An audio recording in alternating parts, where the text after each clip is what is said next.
नमस्कार, मैं हूं सत्येंद्र रंजन। जनचौक अपडेट में आपका स्वागत है। इलेक्टोरल डेमोक्रेसी, चुनावी लोकतंत्र में सबसे महत्वपूर्ण बात यह होती है कि जो चुनाव हों वो स्वतंत्र और निष्पक्ष हों।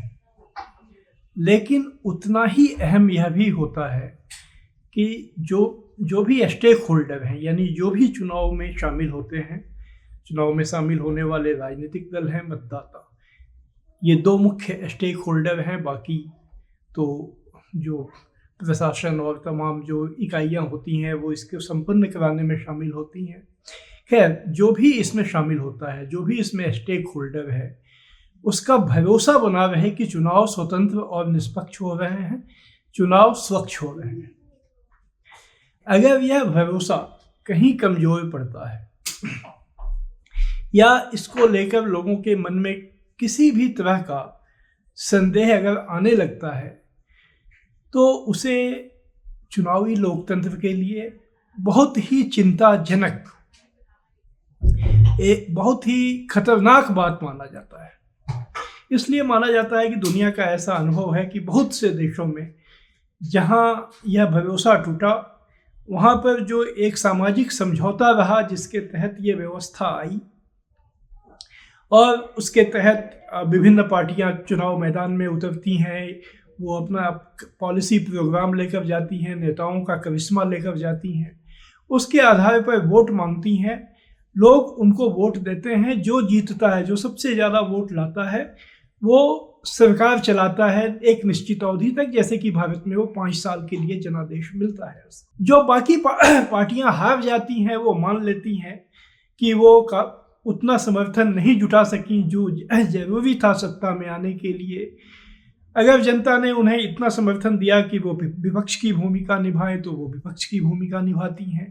अन्यथा सभी पार्टियां अगले चुनाव के लिए तैयारी करती हैं कि ठीक है, इस बार तो हम जनता का भरोसा नहीं जीत पाए, अगली बार कोशिश करेंगे, अगली बार जीत कर आएंगे। इसी तरह जो पार्टी सत्ता में है, अगर वो हार जाती है तो शांतिपूर्ण ढंग से संवैधानिक प्रक्रिया के तहत वो सत्ता उस पार्टी को सौंप देती है जिसे सबसे ज़्यादा वोट और समर्थन मिलता है। और ये जो प्रक्रिया चलती है तो वो समाज शांति से चलता है। पॉलिसी प्रोग्राम पर पार्टियां जो अमल करती हैं उसका लाभ लोगों को मिलता है। अगर एक वाक्य में कहें तो उस देश का विकास होता है। अगर ये भरोसा टूटता है तो ये चक्र बिल्कुल उल्टा चलता है और धीरे धीरे देखा गया है कि वो समाज हिंसा और अराजकता में फंसता चला जाता है।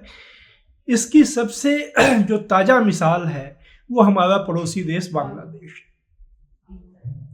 क्योंकि वहाँ पर जो पहले की प्रधानमंत्री थी शेख हसीना, वो एक खास प्रक्रिया से चुनाव जीत कर आई, लेकिन उसके बाद उन्होंने उन तमाम प्रक्रियाओं को छोड़ना शुरू कर दिया जिससे स्वतंत्र और निष्पक्ष चुनाव का भरोसा होता था। और धीरे धीरे हालात क्या हुए, पिछले साल इसी साल अगस्त में जो हालात हुए वो हम लोगों ने देखा। और उसके बाद अब जो बांग्लादेश के हालात हैं, वहाँ जिस तरह की अराजकता की स्थिति है वो भी हम लोगों के आंखों के सामने है। ये भूमिका मैंने इसलिए बनाई क्योंकि अब हमारे देश में यह दुर्भाग्यपूर्ण स्थिति पैदा हुई है कि जो स्टेक होल्डर्स हैं, राजनीतिक दल हैं और सिविल सोसाइटी है, मतदाताओं का बहुत बड़ा हिस्सा ये मानने लगा है कि चुनाव नतीजे जो अब आ रहे हैं वो स्वतंत्र और निष्पक्ष प्रक्रिया से नहीं आ रहे हैं। निष्पक्षता को लेकर कई संदेह उन्हें रहे हैं। यह स्वतंत्र चुनाव होते हैं, फ्री इलेक्शन होता है, इसको लेकर अभी तक कोई संदेह नहीं है, क्योंकि अभी तक जो भी पार्टी, जो भी व्यक्ति चाहता है वो चुनाव में भाग लेता है और मतदाता अपना वोट डालने जाता है। लेकिन हाल में यूपी में कुछ ऐसी घटनाएं हुई जिसमें एक खास समुदाय के लोगों को जिस तरह से वोट डालने में व्यवधान खड़ा किया गया, और इसी तरह जो अभी ताज़ा शिकायतें कई जगहों से आई हैं, महाराष्ट्र से खासकर आई हैं, कि मतदाता सूची को इस ढंग से उसको बनाया गया कि एक खास पार्टी को उसका लाभ मिले। ये सारी जो प्रक्रियाएं हैं वो स्वतंत्र चुनाव के ऊपर भी सवाल खड़े करने लगी हैं स्टेक होल्डर्स के दिमाग में। इसमें क्या सच्चाई है, ये जो लोगों का संदेह है वो ठोस आधार पर टिका है। इस बारे में किसी स्वतंत्र जो पर्यवेक्षक है, जो एक इंडिपेंडेंट ऑब्जर्वर है, उसके लिए निर्णायक रूप से कुछ कहना संभव नहीं है इस समय तक, इस पॉइंट ऑफ टाइम तक।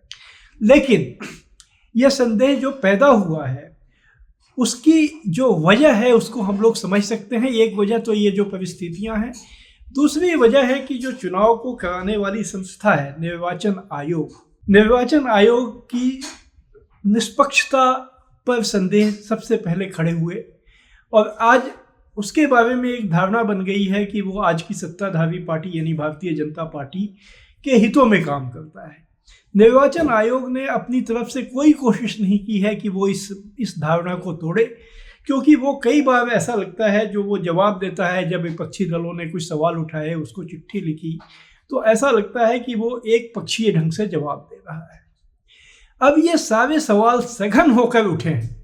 ये सारे सवाल महाराष्ट्र में अभी जो चुनाव हुआ विधानसभा का, वहाँ पर जो हालात बने, वहाँ पर इतने सघन ढंग से उठे हैं कि अब इन सवालों को नज़रअंदाज करना संभव नहीं रह गया है। महाराष्ट्र में मतदाता सूची में एक आरोप लगा है कि वहाँ पर लोकसभा चुनाव और विधानसभा चुनाव के बीच में असामान्य रूप से बढ़ोतरी हुई।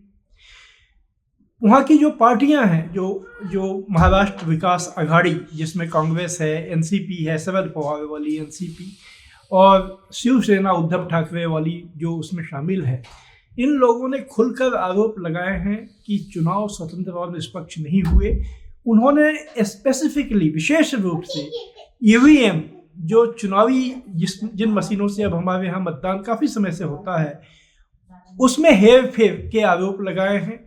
उसमें ये आरोप उन्होंने कहा है कि ईवीएम में अब किस ढंग से हेर फेर किया गया। 99% जो चार्ज मशीन, बैटरी वाली मशीनों की चर्चा हुई है, यानी मशीनें बदल दी गई। यही आरोप भी हरियाणा के चुनाव के बाद भी कांग्रेस पार्टी ने लगाया था। उसने चुनाव आयोग को पत्र भी लिखा था।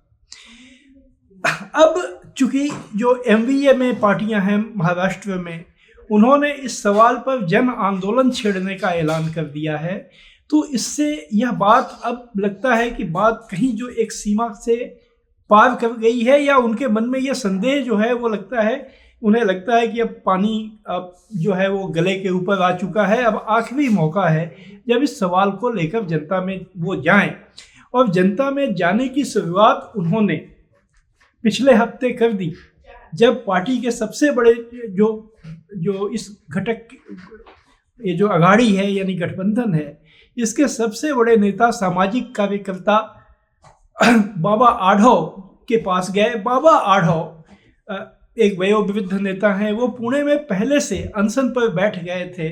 चुनाव स्वतंत्र और निष्पक्ष नहीं हो रहे हैं इस देश में, चुनाव पर अवैध और अवांछित शक्तियों का प्रभाव हो गया है, यह आरोप लगाते हैं। अब चूंकि उनके साथ पार्टियों के लीडर भी जाकर शामिल हो गए हैं, उनके मकसद से समर्थन दिया, उनके मकसद को समर्थन दिया, इस सवाल पर विरोध प्रदर्शन, हस्ताक्षर अभियान और आंदोलन के अन्य तरीकों को अपनाने की घोषणा की है, तो यह मुद्दा भारत में किस ढंग से गंभीर होता जा रहा है, इसका अंदाजा हम लगा सकते हैं। समय पिछले हफ्ते कांग्रेस वर्किंग कमेटी की मीटिंग हुई, नेशनल वर्किंग कमेटी की, उसमें रिजोल्यूशन पास किया गया, और बाद में जो प्रेस कॉन्फ्रेंस हुई उसमें उनके प्रवक्ताओं ने ये कहा कि उन्होंने सिर्फ अपना ध्यान ईवीएम पर केंद्रित नहीं रखा है, बल्कि चुनाव पर जो एक असमान धरातल पर बना दिया गया है। असमान धरातल का मतलब है कि लेवल प्लेइंग फील्ड नहीं है। जो फील्ड है, मैच में जब दो टीमें उतरती हैं तो जो मैदान है वो पहले से एक टीम के पक्ष में झुका हुआ होता है। इस ढंग से तारीखें तय की जाती हैं, इस ढंग से निर्वाचन आयोग व्यवहार करता है। ये उनका आरोप है कि वो एक पार्टी के पक्ष में फैसले लेता है, एक पार्टी के हित में वो जो आचार चुनाव संहिता को लागू करने संबंधी फैसले लेता है।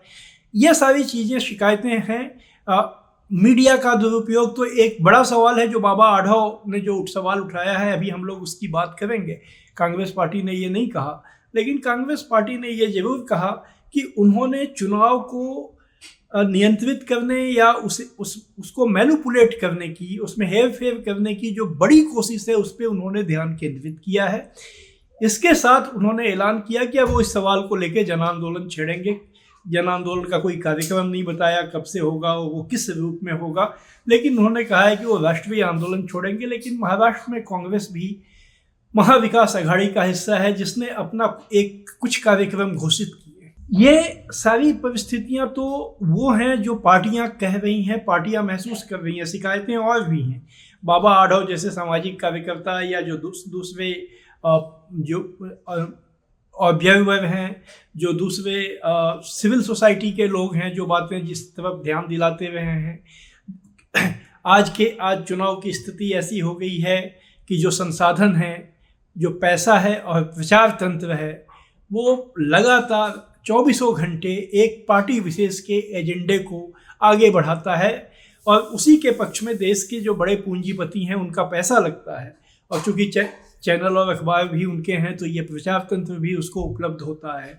इन सब चीज़ों ने एक ऐसी परिस्थिति पैदा कर दी है कि लोगों के पास स्वतंत्र ढंग से मुद्दे पहुंचाने, उस पर बहस करने, उस पर चर्चा करने और लोगों के सामने उपलब्ध विकल्पों को बताने की गुंजाइश नहीं रह गई। बाबा आढाव का एक बड़ा मुद्दा चुनाव पर धन तंत्र का बना हुआ असर है। ये धन, आज चुनाव इतने महंगे हो गए हैं जिसमें एक सामान्य नागरिक इसमें भाग लेने को सोच ही नहीं सकता है। ये बड़े मुद्दे हैं, लेकिन पार्टियों की चिंता नहीं है। पार्टियां जो शामिल होती हैं उनके पास इतने संसाधन हैं कि वो चुनाव लड़ती हैं। ठीक है, प्रचार तंत्र उनकी मदद नहीं करता है, या एक पार्टी के पास उससे बहुत ज़्यादा पैसा है और वो इतना उस पैसे को चुनाव प्रचार में और चुनाव को मैनेज करने में झोंक देती है, जिसका असर होता है। ये बातें हैं। लेकिन अगर एक आम नागरिक की निगाह से देखा जाए तो पैसे पर धन तंत्र का जो शिकंजा कसा है, और जो अंत में जाकर जो धनी लोग हैं वो अपनी पसंद की पार्टी चुनते हैं और उस पसंद की पार्टी के पक्ष में संसाधन और प्रचार तंत्र लगाकर एक ऐसा माहौल बनाते हैं जिसमें उस पार्टी के लिए जीतना काफ़ी आसान हो जाता है। और फिर जब वो जीत जाती है तो चलिए, वो एक दूसरा मुद्दा है कि वो सरकारें क्या करती हैं। लेकिन कम से कम जो एक बुनियादी जो तकाजा है कि देश में चुनाव तो स्वतंत्र और निष्पक्ष होने चाहिए। जो चुनाव का नतीजा आता है उस पर तो किसी को संदेह नहीं होना चाहिए। कौन जीता कौन हारा एक अलग सवाल है, क्योंकि जो पार्टी ज़्यादातर लोगों की भावनाओं को अपने से जोड़ पाती है, वो ज़रूरी नहीं है कि वो रोजी रोटी के सवाल या लोगों के जो बुनियादी सवाल हैं उसके ऊपर भी जोड़ती हो। वो भावनात्मक सवाल उठा के भी जोड़ती हैं, लेकिन ये तो इस राजनीति का एक पुराना हिस्सा रहा है। वो सारे और दूसरे बड़े सवाल हैं जिस पर अलग से बात करने की आवश्यकता है।